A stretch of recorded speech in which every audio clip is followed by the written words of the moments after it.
Ini bentuk sebenarnya kalau saya lihat ya, dan menurut saya bahkan ketika saya bersuara mengkritisi, ini bukan berarti kita anti pemerintah sebenarnya. Iya. Tapi kita tuh sebenarnya sayang banget sama pemerintah. Kita cuma anti Gibran. Enggak. Mas Gibran bohong. Pak Jokowi menguasai banyak partai-partai, ada Golkar, ada PAN. Masa sih? Enggak lah. Partai Ya. satu doang yang dikuasai. Dua. Apa? PSI sama Partai Coklat. Nah, siapa sih sekarang kekuatan politik yang masih tidak setuju dengan konsep penggabungan politik tunggal atau katakanlah koalisi permanen ini? Kan cuma PDI. Ya.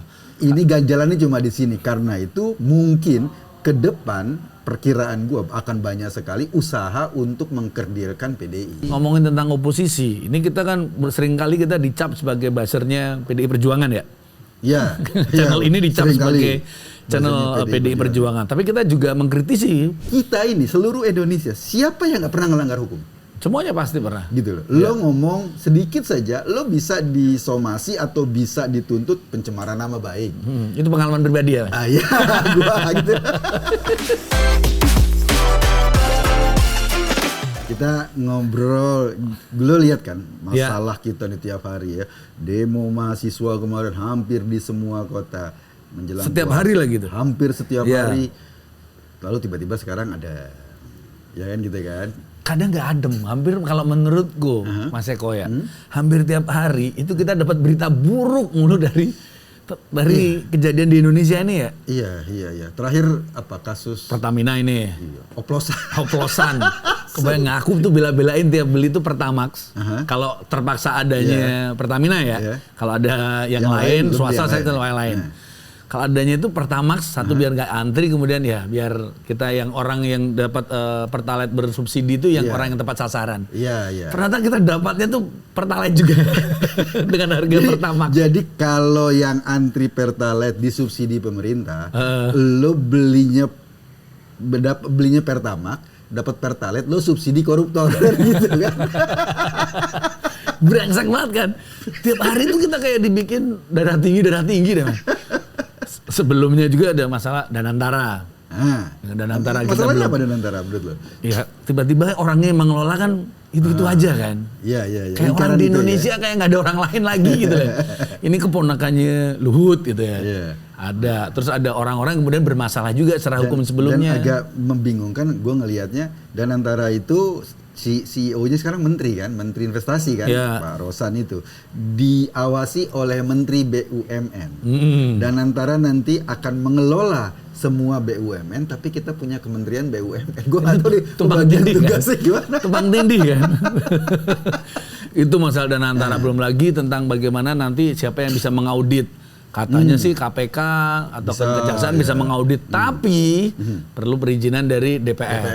Nah DPR ya pasti tahu sendiri kita DPR-nya dengan komposisi kan, yang sepakat seperti ini. komposisinya kan sekarang semua dipegang sama Kim Plus Ya, apalagi sebelumnya Presiden Prabowo juga mengatakan kita menjadi koalisi permanen. Iya kan, sebelumnya jadi kayak apalagi ini begitu bertubi-tubi itu kayak misalnya kita habis kena tonjok Mike Tyson, mengol ke kanan, tonjok lagi sama Elias Pikal, tetap sakit. Tapi gue ngeliatnya gini ya, kalau dari sisi politik ya, lo perhatikan ya, dari sisi politik, isunya kan ada dulu waktu pas Pak Prabowo baru terpilih kan dia pengen bikin presidensial forum. Ya. Jadi semua mantan-mantan presiden dikumpulkan untuk mendiskusikan soal masalah bangsa ke depan. Seolah-olah ini kan mantan-mantan presiden pasti masih punya kekuatan kan. Ya. Bu Mega, ada PDI Perjuangan, Pak SBY, ada Partai Demokrat, Pak Jokowi menguasai banyak partai-partai, ada Golkar, ada PAN. Masa sih? Enggak lah. Partai Ya. satu doang yang dikuasai. Dua. Apa? PSI sama Partai Coklat. Nah, itu partai coklat semua partai itu. Semua partai itu. Iya. Artinya apa? Artinya ada konsolidasi kekuasaan politik untuk, gue nggak tahu ya, apakah dibikin semacam kayak politbiro ketua-ketua partai ini ke koalisi permanen itu kan?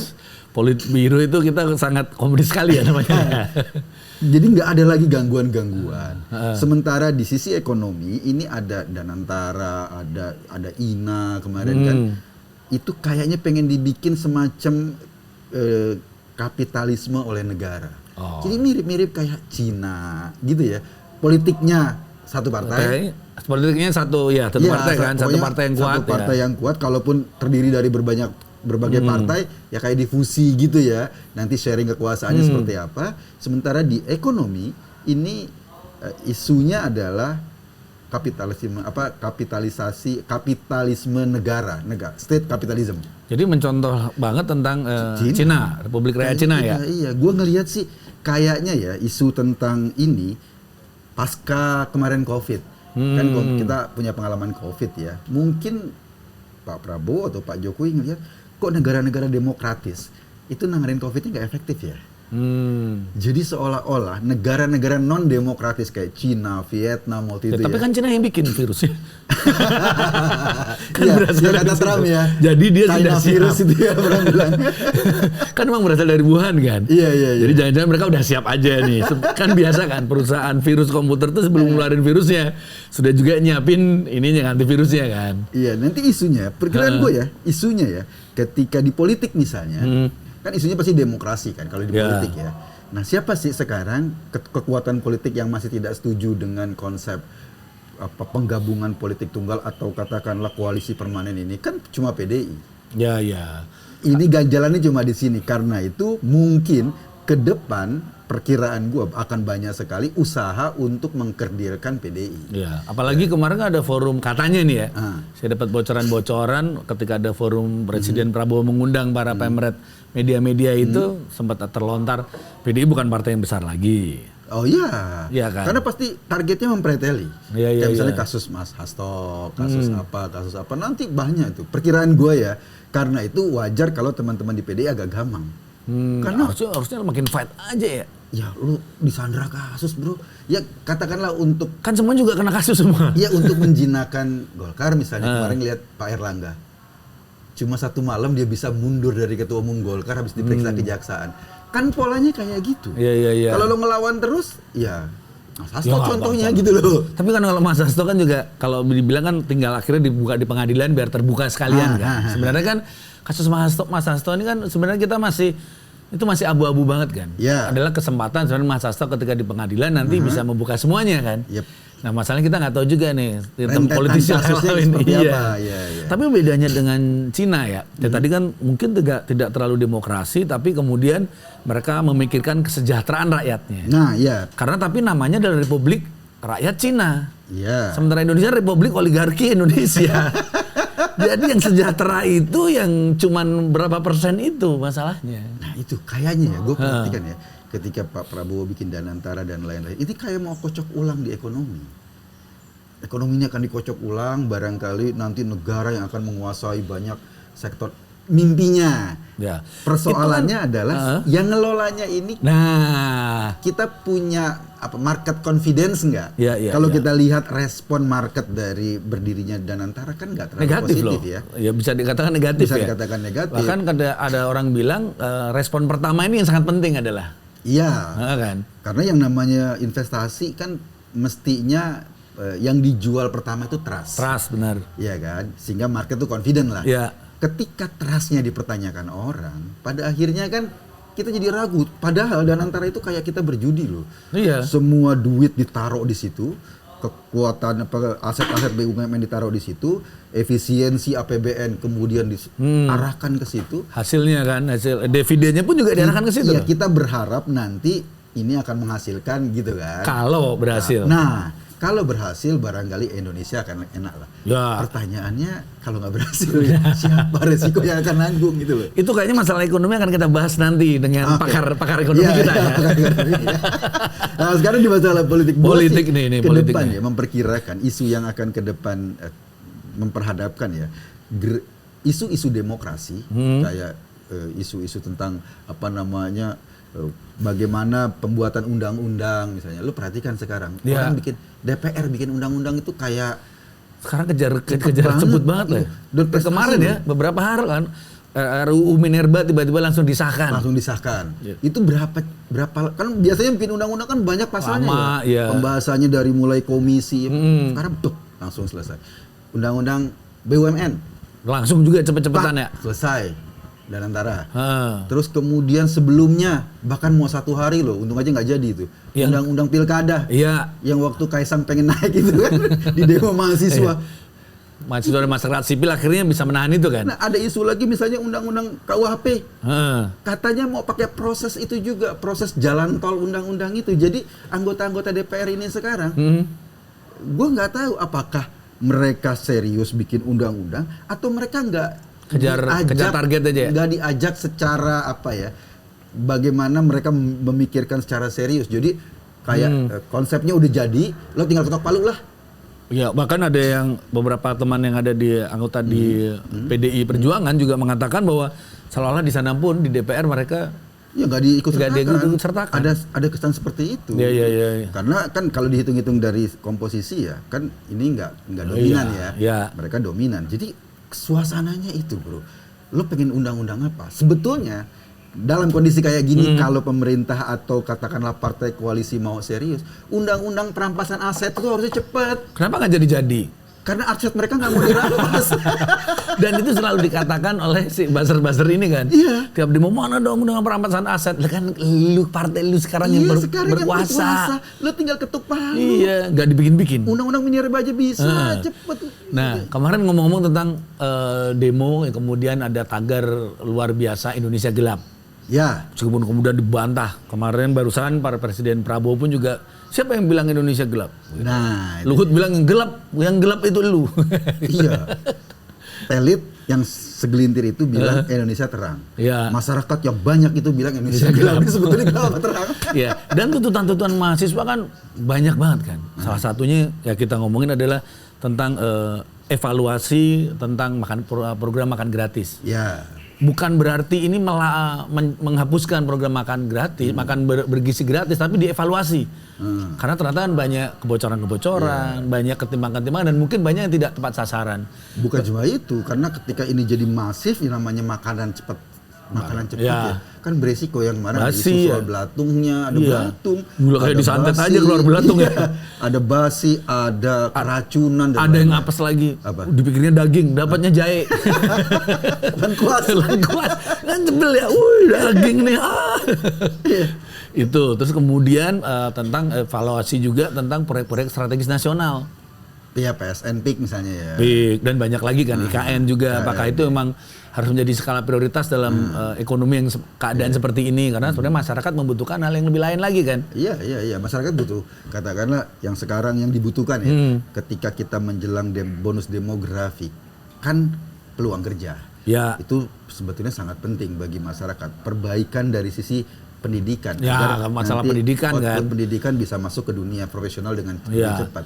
Nah, kalau ini nggak diperbaiki, kita seperti menyia-nyiakan bonus demografi kita. Makanya sampai ada yang bilang nih, kayaknya teman-teman di Jawa ini harus melihat teman-teman saudara-saudara kita di Papua yang kemudian memprotes tentang program makan bergizi gratis. Mereka minta pendidikan gratis. Artinya masyarakat siswa-siswa Papua itu jauh lebih berpikir maju ketimbang siswa di tempat lain.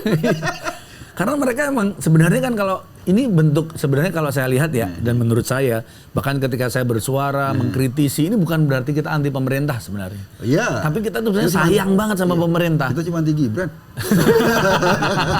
Enggak. Mas Gibran bohong. Kita anti cara-cara politiknya. Secara manusianya enggak. Tapi kan kita itu wujud cinta kita terhadap negara ini kan.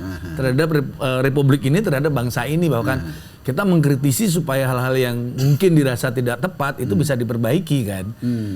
Bener, nah kan? itu dia persoalannya adalah apakah ini punya kesadaran untuk memperbaiki kalau kemudian ada dua target. Target pertama adalah konsolidasi kekuasaan dengan cara apa? Bagi-bagi kekuasaan, makanya kabinetnya gemuk. Ya. Sementara target ekonomi bagaimana efisiensi. Ini paradoks gitu. Antara target politik untuk menciptakan stabilitas politik dengan cara bagi-bagi kekuasaan, target ekonomi efisiensi. Ini dua hal yang paradoks. Makanya pemerintah sebetulnya bisa nggak sih target politik dan target ekonomi itu jalan beriringan? Harusnya kan ya. Harusnya gitu dong. Ya kayak kemudian ada protes juga dari masyarakat terutama tentang multifungsi TNI Polri kan. Karena memang akhirnya kan carut marut, kemudian ngomong efisiensi, bagaimana kemudian anggaran Departemen Pertahanan dan Kepolisian dan ini nggak dipotong. Ternyata dipotong. Katanya dipotong kok, tapi sedikit. Dipotong sedikit.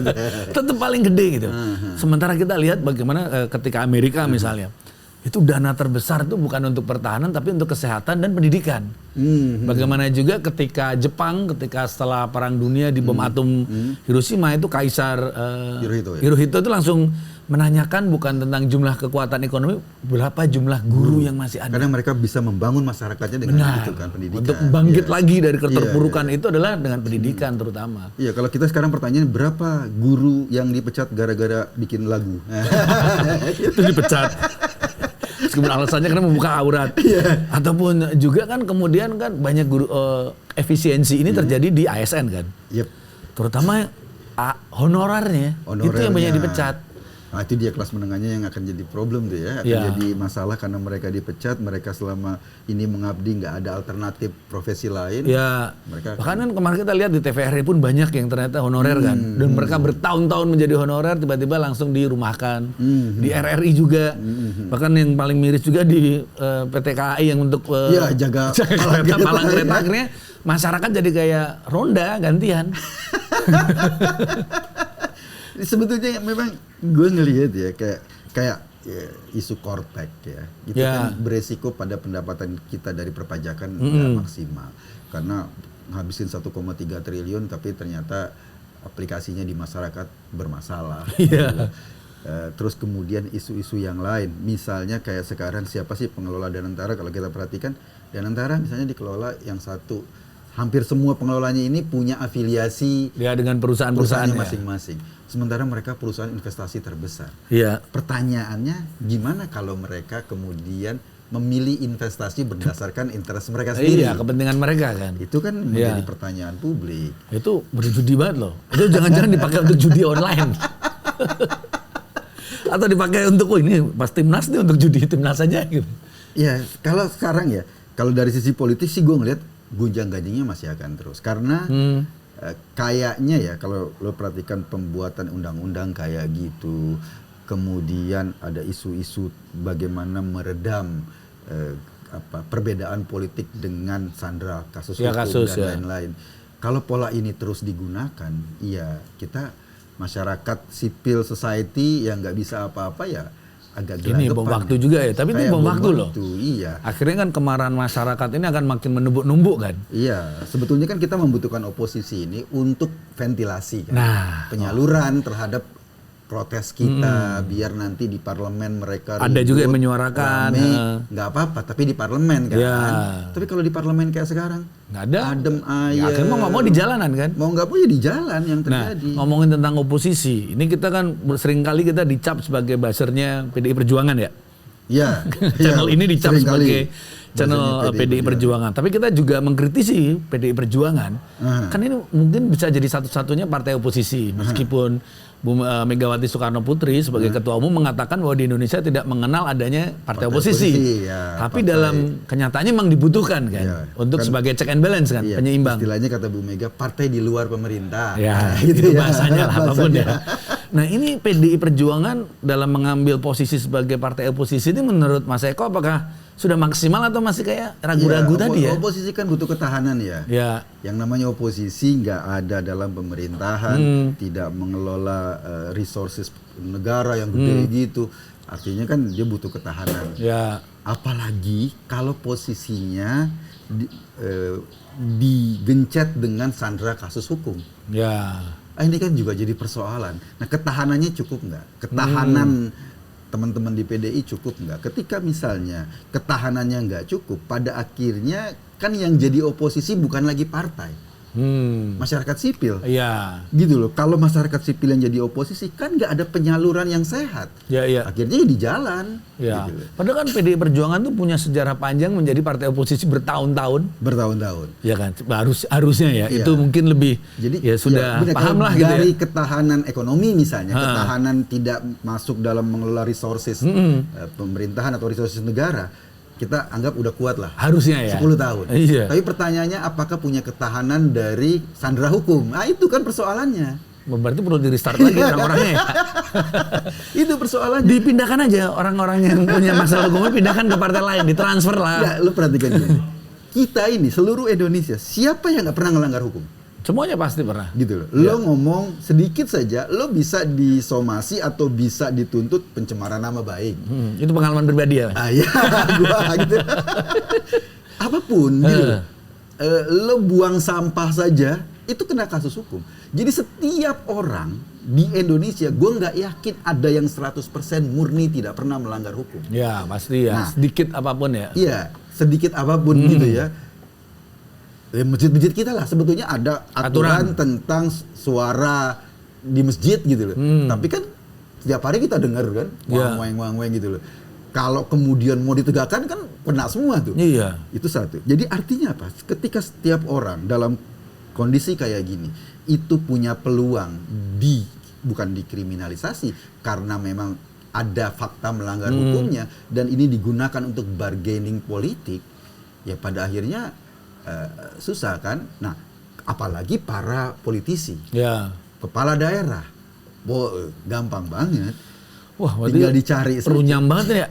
Iya. Nah, kalau kepala-kepala daerah dan hukum itu kemudian tebang pilih, ini oposisi nih, ini musuh politik nih, gunakan pasal ini, gunakan pasal ini, dan semua disodorin itu, ya udah. Nggak sehat banget dong ya. Pertanyaannya kuat nggak sampai di titik itu? Ya. Kalau dari 10 tahun kemarin zaman Pak SBY mungkin nggak mengelola resources masih kuat. Gitu lah, secara jadi oposisi yang nggak. Karena pemerintahnya mungkin nggak sebelangsak sekarang. Iya, pemerintahnya nggak sesadis. Padahal kita dulu merasa ketika zaman Presiden SBY itu kerasa, aduh Indonesia gini amat ya. Ternyata ini lebih gini amat ya. Iya, kan gini deh. Lo misalnya mengkritisi ya, kalau kita bicara koridor hukum ya. Oke, katakanlah Mas Hasto dikena kasus hukum KPK. Kan kita susah untuk ngomong bahwa ini murni kasus hukum. Gitu loh. Iya, ada fakta hukumnya. Barangkali ya, mungkin KPK berani menahan, ada bukti, ada segala macam. Ada fakta hukumnya. Tetapi dibanding sama kasus-kasus yang lain, kan ini receh ini. Iya, sebenarnya kan. Kalau kita mau fair receh. Secara angkanya juga. Ada kerugian negara. Ya, secara angkanya juga. Kan pada kita orang membandingkan itu. Tapi kita kan susah ngomongnya. Oh ini, itu kasus hukum, biarin aja. Oke. Ketika misalnya ada kasus politik, misalnya respon terhadap kasus Mas Hasto ini dilakukan oleh PDI Perjuangan, kita harus memisahkan respon itu dengan kasus hukumnya. Pertanyaan selanjutnya, kalau kemudian kita kritisi ini, kita dianggap lo belain orang yang tersandung korupsi. Sebetulnya kita nggak mau itu, yang memang kalau kasus hukum dan ada bukti fakta hukumnya, oke. Bela diproses secara hukum. Diproses. Tapi politisasinya. Yang lain-lainnya juga dong, gitu harus loh. Dicek juga. Ada menteri yang sekarang masih jadi menteri pulangin duit 27 M. Ya, berarti kan udah terima dulu kan? Iya, gitu loh. Ini duitnya ada. Ya. Duit korupsinya ada. Saksinya juga ada. Saksinya buktinya ada. Kasusnya ada. Tersangka korupsinya juga ada. Menpora kan yang dimaksud. Kita nggak apa-apa menyebut karena itu lembaga negara. Dan ini bentuk kritis karena ini kenyataannya seperti itu kan. Ada menteri yang juga dulu ketua partai diperiksa sama kejaksaan sampai 12 jam. Selesai itu bla bla bla. Setelah melepaskan jabatannya dilepaskan ya. Terus mana kelanjutannya gitu loh. Ada kasus katakanlah Tom Lembong tentang gula, impor gula. Kan yang impor gula nggak cuma Tom Lembong, Menteri Perdagangan. Dan itu kan perintah dari Presiden. Iya, ada yang menteri-menteri lain yang juga impor gula. Gimana yang lainnya kok nggak di tracking gitu loh. Jadi banyak sekali pertanyaan publik. Iya. Dan kemudian kemarin kalau ngomongin politik lagi kan, salah satu ada surat dari Ketua Umum PDI Perjuangan untuk menunda para kepala daerah dari PDI Perjuangan untuk berangkat retret. Iya. Kalau saya sih ada dua sisi ya. Satu sisi retret itu juga menurut saya nggak berguna. Nggak berguna dalam artian nggak efisiensinya. Katanya efisiensi. Iya. Kan bisa lewat Zoom aja dalam teknologi sekarang. Saya kepikir juga nggak perlu juga para gubernur, wali kota ini harus baris berbaris. Itu kayaknya udah nggak perlu lagi. Menurut saya mereka harus segera bekerja untuk membangun daerahnya kan. Nggak perlu lagi mereka baris berbaris bangun pagi itu sudah harusnya jadi DNA mereka. Dan bisa efisiensi dengan Zoom. Nggak perlu lah semua dikumpulin kemah mahal-mahal 11 miliar lebih. Tapi kemudian langkah PDI Perjuangan mungkin akan lebih bagus ini yang bukan karena mungkin orang nyebutnya karena ada kasus Mas Hasto ya. Jadi sangat langkah politik juga gitu. Jadi yaitu kasus-kasus elit ya.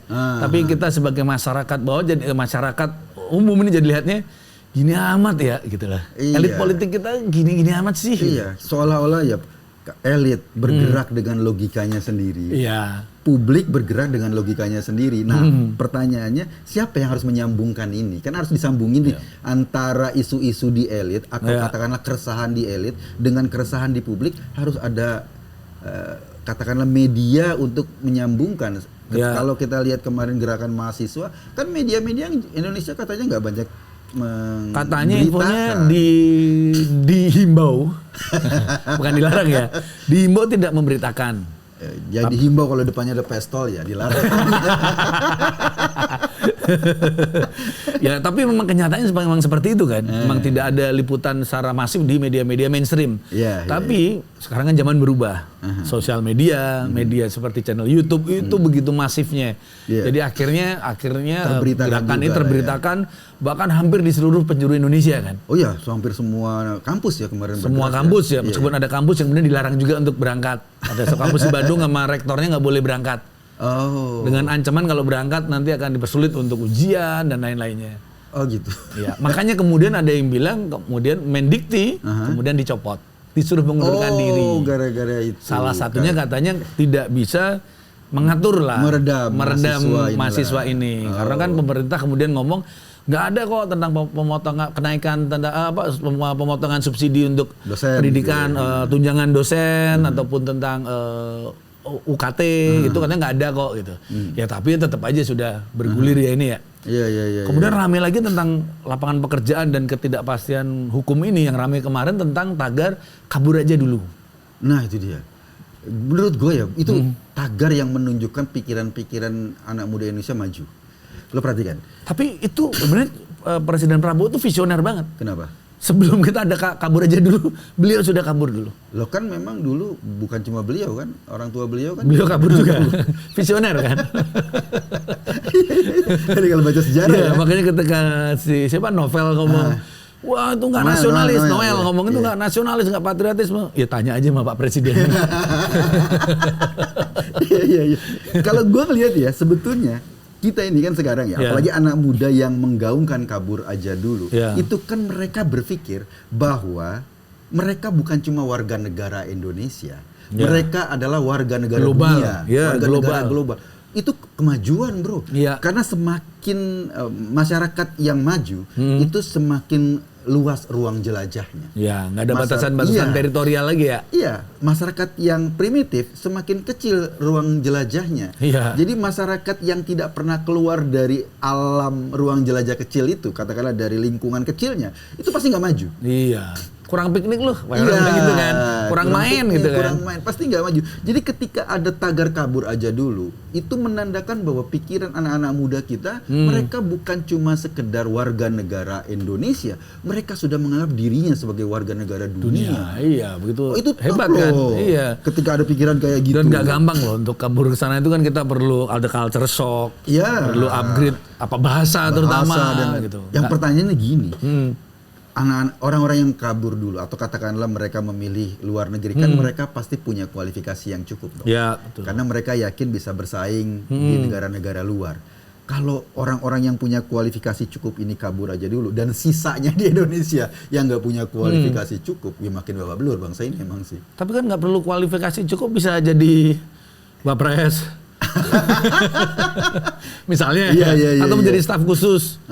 Itu cuman ngeliat sulap aja bisa jadi staf khusus Departemen Pertahanan. Atau maki-maki anak kecil yang nggak mau makan itu. Buka baju tapi ya. Iya buka baju.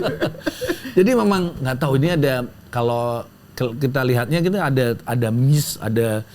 ada ketidakpekaan dari para elit, dari para pejabat-pejabat di pemerintahan dengan masyarakat kan. Ketika ngomongin gas nggak ada, kelangkaan.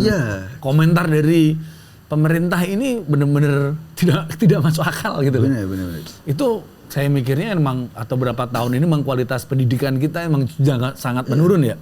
Terutama pendidikan dasar, pendidikan etika, adab. Ini kan ketika misalnya seorang pejabat seperti Pak Luhut bicara Panjaitan kemudian ngomong Indonesia gelap, lu yang gelap gitu. Itu kan sebenarnya kita berharap seorang pejabat dengan kapasitas seperti beliau itu bisa menjelaskan kan. Iya. Ataupun kemudian meyakinkan enggak ini kita memang dalam hari kita bersama-sama apalah gitu motivasi rakyat kan. Kan gini. Setiap keterangan apapun ya dari pejabat ke masyarakat, sama masyarakat akan dikonfrontasi atau akan dilihat dari kenyataan kehidupannya kan, mereka yang tahu kenyataan kehidupan. Katakanlah Pak Luhut bilang enggak, Indonesia nggak gelap, lu aja yang gelap. Masyarakat akan melihat kehidupan realnya dong. Lah gimana nggak gelap, gue pengen beli Pertamax, ditipu jadi Pertalite. Gimana nggak gelap, gue mau cari gas aja susah gitu.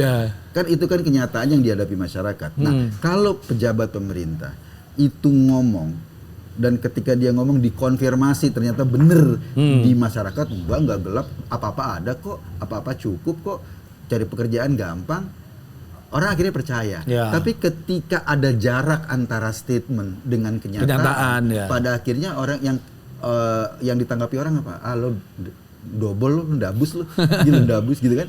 Lo bicara antara kacamata mereka dengan kenyataan, ini yang jadi problem. Harusnya kan pejabat ketika dia ngomong, dia menjelaskan kenyataan. Bukan malah against terhadap kenyataan. Gitu. Nah ini tuh bahaya loh, seperti itu bisa menjadikan sebuah ketika negara jatuh, itu adalah ketika para pejabatnya ini tidak punya rasa sensitivitas seperti ini. Iya, karena kan mereka ada di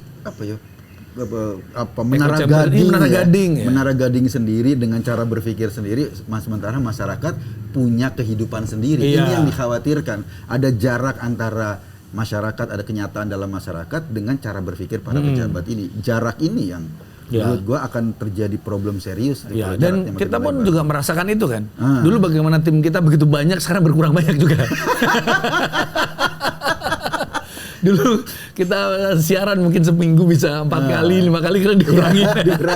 Itu efisiensi juga terjadi. Jadi jangan dikira banyak orang kalian nggak akan ngalamin tuh. Kita ngalamin sangat. Dulu kameramen ini dulu satu-satu kameramennya ini sekarang satu orang. Itu kenyataan kan. Itu kenyataan yang harus dan itu efisiensi yang harus dilakukan juga. Iya. Nah sekarang problemnya adalah seberapa kuat sih kita dalam artian masyarakat umum lah ya menunggu hasil dari kerja-kerja pemerintah ini. Kalau hasilnya cepat kemudian masyarakat oh iya hasilnya bagus, maka akan direspon dengan misalnya peningkatan tingkat kepercayaan, tingkat kepuasan publik terhadap pemerintah kan. Tapi kalau hasilnya lama atau hasilnya tidak sesuai dengan harapan, pasti responnya akan negatif gitu. Kecuali ada survei abal-abal. Kemarin itu kan 100 hari ada survei tingkat kepuasan 80%. Tapi kan surveinya dilakukan sebelum 100 hari kan. Baru diumumkan saat 100 hari. Masyarakat mungkin puas gara-gara nonton pelantikan itu. Puas nonton pelantikan doang. Itu mungkin surveinya waktu 3 hari. Ketika dilantik. Tapi ngomong tentang 100 hari. Ketika orang meninggal juga. 100 hari tahlilan kan. Kita masih tahlilan ini. Ini 100 hari itu masih tahlilan. Dulu kan ada cerita kalau belum 100 hari masih jenazahnya masih di situ. Makanya masih ada kan. Arwah yang sebelumnya ini masih ada di sekeliling. Makanya kan? Ya nggak kemana-mana, masih di situ. Masih di situ aja kan. Kita nggak tahu setelah 100 hari arwahnya balik ke kampung atau masih di sini. Balik ke kampung sih. Tapi bikin kesini aja dari sana ya. Kok kita jadi ngomongin arwah. 100 hari ya. 100 hari. Ya tapi ini Mas Eko, kira-kira kita masih punya harapan nggak sih akhirnya kalau kemarin dulu Andi Wijayanto bilangnya mendung demokrasi, kemudian sekarang Indonesia gelap, balasannya nggak enak banget Indonesia terang, nggak kreatif ya. Tapi kalau mereka pakai Indonesia menyala nggak enak sama Pramono Rano. Jadi kayak Indonesia terang, tapi kan nggak menarik gitu. Maksud ya problem tagar itu kan refleksi dari kondisi. Indonesia gelap karena yang mereka rasakan itu. Kan baru ada tagarnya. Kalau ini tagar untuk melawan tagar ini, pemerintah sibuk perang tagar gitu. Dan yang dulu kan kita sempat ngobrol nih bagaimana kita sampai dua pemilu sebelumnya kita tidak memilih Presiden Prabowo sekarang. Waktu itu bisa memilih Prabowo karena kita takut tentang pemerintahan otoriter, militeristik gitu kan. Nah sekarang ini kan kayaknya mulai kejadian lagi ya. Loh ya kan ada kepala bulog ya sekarang kan TNI aktif. TNI ya. Yang paling menarik dan kemudian kita mengingatkan seperti era Orde Baru adalah represifnya pemerintah, meskipun mereka kadang nggak mengakui ya. Jadi pementasan dulu Pak Butet juga dipersulit kalau kita mau fair waktu itu belum diumumin bagaimana dana yang sebenarnya udah dihibahkan dari dana Kemendikbudpar kemudian ditarik tiba-tiba ketika ada pergantian. Kemudian ada pameran lukisan di Galeri Nasional diturunkan. Terus kemarin di Bandung ada pementasan teater juga monolog. Oh dikunci ruangannya. Dikunci. Itu kan kanak-kanakan ya dikunci ruangannya ya. Nggak enak juga. Atau kemudian yang paling rame juga adalah kasus Ben Sukatani. Bikin lagu-lagu yang udah 7-8 bulan yang lalu. Judulnya bayar. Itu kemudian ya mereka dapat represi, intimidasi, kemudian harus mengakui gitu ya. Ternyata bikin lagu mungkin harus bayar. Nah nanti sebetulnya ya, ketika semua seniman mengalami suasana itu, kita akan merasakan mereka akan mewakili suara publik ya, mewakili nurani publik. Nanti ada seniman-seniman yang nangis kalau lagunya belum dibredel. Karena kita ngalamin ya? Iya, karena mereka beranggapan, lo nggak pejuang, lo nggak mewakili suara publik, lo bukan seniman asli. Gitu loh. Jadi ketika nanti pembredelan makin kencang dan lain-lain, orang-orang yang menyuarakan suara publik makin digencet, justru yang akan sedih adalah ketika lo ciptakan sesuatu, lo nggak dibredel. Kasian ya? Kasian. Nggak dianggap berarti? Nggak dianggap, berarti lo nggak hebat. Nah ini kan represi ini, kemudian tadi kejadian-kejadian lainnya ada Indonesia gelap, kabur aja dulu. Ini kan sebenarnya kemudian kan refleksi dari masyarakat kan? Ketidakpercayaan masyarakat, ketidakpuasan masyarakat terhadap pemerintah. Nah keadaan yang tidak menentu yang gelap ini kira-kira akan sampai kapan sih? Ya sebetulnya ujung-ujungnya adalah daya tahan masyarakat terhadap kondisi ekonomi. Karena ke depan perkiraan gue ya, isunya itu akan ada dihadap-hadapkan isu demokrasi yang sekarang mungkin masih terus disuarakan sama kelompok-kelompok mahasiswa atau katakanlah civil society, akan diperhadapkan oleh pemerintah dengan isu kesejahteraan. Nah, gitu loh. Cuman masalahnya ini pemerintah nggak berhasil bikin sejahtera juga. Ya.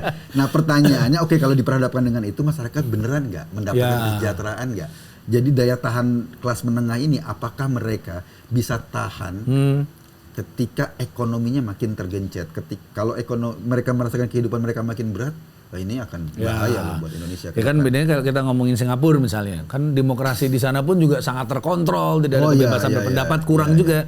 Tapi secara kesejahteraan ekonomi masyarakat di jadi Cina misalnya satu partai. Ya, tapi masyarakatnya berkembang banget secara ekonominya. Jadi masih oke. Lah di kita demokrasinya kesejahteraannya enggak juga gitu. Nah, itu dia yang akan menjadi problem serius. Apes banget ya kita ya. Kenapa aku tidak dilahirkan di itu jadi problem serius. Karena itu mungkin ya sekarang itu ya fokus pemerintah katakanlah ya bagaimana meningkatkan kesejahteraan publik kan. Kalau publiknya ngelihat kok nggak ada perubahan sih, hidup gue makin gelap, wah itu akan menjadi problem serius tuh ke depan tuh. Karena apapun ceritanya ya, yang dilakukan pemerintah, yang dibutuhkan adalah kepercayaan publik. Bener. Kalau mereka nggak bisa meyakinkan orang banyak bahwa yang gue jalankan bener loh. Kalau mereka nggak bisa meyakinkan, orang nggak sabar.